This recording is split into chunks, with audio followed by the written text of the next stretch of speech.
Juízes 18.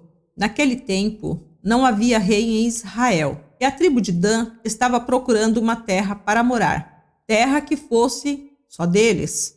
Isso porque até aquela ocasião eles não tinham recebido a parte da terra que devia ser deles, embora as outras tribos de Israel já tivessem recebido a sua parte.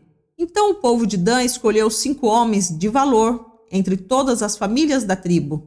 Eles foram mandados das cidades de Zora e Estaol para espiar e conhecer a terra. Foram para a região montanhosa de Efraim e ficaram na casa de Mica. Enquanto estavam lá, perceberam, pelo jeito do jovem levita falar, que ele não era dali. Então chegaram perto dele e perguntaram: "O que é que você está fazendo aqui?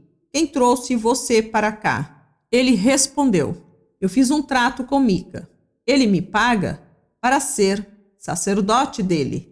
Aí disseram ao moço: "Então, pergunte a Deus se nós seremos bem-sucedidos na nossa viagem." O sacerdote respondeu: "Não se preocupem, o Senhor Deus estará com vocês nesta viagem." Então os 5 homens saíram dali e foram para a cidade de Laís. Chegando lá, viram que o povo daquele lugar vivia em segurança, como os sidônios. Eram pacíficos, calmos e não tinham brigas com ninguém. Eles tinham tudo o que precisavam, moravam longe dos sidônios e viviam afastados dos outros povos. Quando os 5 homens voltaram para Zorá e Estaol, a sua gente perguntou o que eles haviam descoberto. E eles responderam: "Vamos atacar. Nós vimos a terra e ela é muito boa. Não fiquem parados. Vão depressa e tomem a terra. Lá vocês vão ver o que o povo não desconfia de nada. A terra deles é grande e tem tudo o que é preciso. E Deus a está dando a vocês."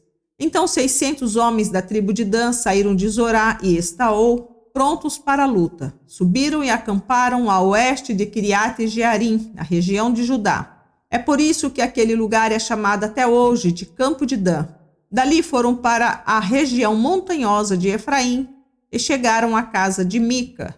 Aqueles 5 homens que haviam ido espiar a terra ao redor de Laís disseram aos seus companheiros: "Vocês sabiam que numa dessas casas há um ídolo de madeira folheado a prata? Há também outros ídolos e uma roupa de sacerdote. O que vocês acham que devemos fazer?" Então eles entraram na casa de Mica, onde morava o jovem levita, e o cumprimentaram. Enquanto isso, os 600 soldados da tribo de Dan estavam esperando no portão, prontos para combater. Os 5 espiões entraram na casa, pegaram o ídolo de madeira folheado a prata, os outros ídolos e a roupa de sacerdote. O sacerdote tinha ficado no portão com os 600 soldados armados. Quando os homens entraram na casa de Mica e pegaram os objetos sagrados, o sacerdote perguntou: "O que vocês estão fazendo?" Eles responderam: "Fique quieto, não diga nada. Venha com a gente e seja o nosso sacerdote e conselheiro. Você não gostaria de ser o sacerdote de uma tribo inteira, em vez de ser sacerdote de apenas uma família?" O sacerdote ficou muito contente. Pegou os objetos sagrados e foi com os espiões e os soldados. Eles deram meia volta, puseram na frente as crianças, o gado e os seus bens e partiram. Já estavam longe quando os vizinhos de Mica, que haviam sido chamados para lutar, alcançaram os homens da tribo de Dan. Estes, ao ouvirem os gritos dos que vinham atrás deles, deram meia volta e perguntaram a Mica: "O que é que há? Para que toda essa gente?" Ele respondeu: "Vocês ainda me perguntam o que é que há? Vocês me tomaram os deuses que eu fiz e o meu sacerdote e foram embora. O que foi que sobrou para mim?" Os homens de Dan disseram: "É melhor você não falar mais nada, porque estes homens podem ficar zangados e acabar atacando vocês. Nesse caso, você e toda a sua família morreriam."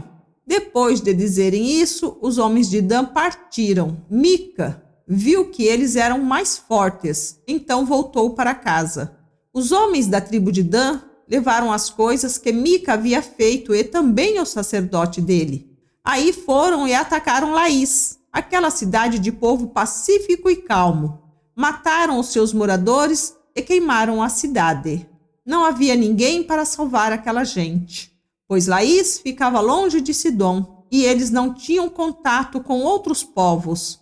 A cidade ficava no vale, perto de Bet-Reobe. A tribo de Dan construiu de novo Laís e ficou morando ali.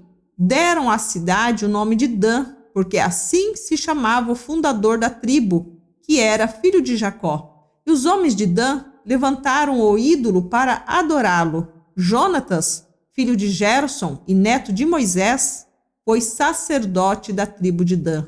Ele e os seus descendentes foram sacerdotes da tribo de Dan até que o povo foi levado como prisioneiro para fora da sua terra. E o ídolo feito por Mica ficou com eles durante todo o tempo em que a casa de Deus esteve em Siló.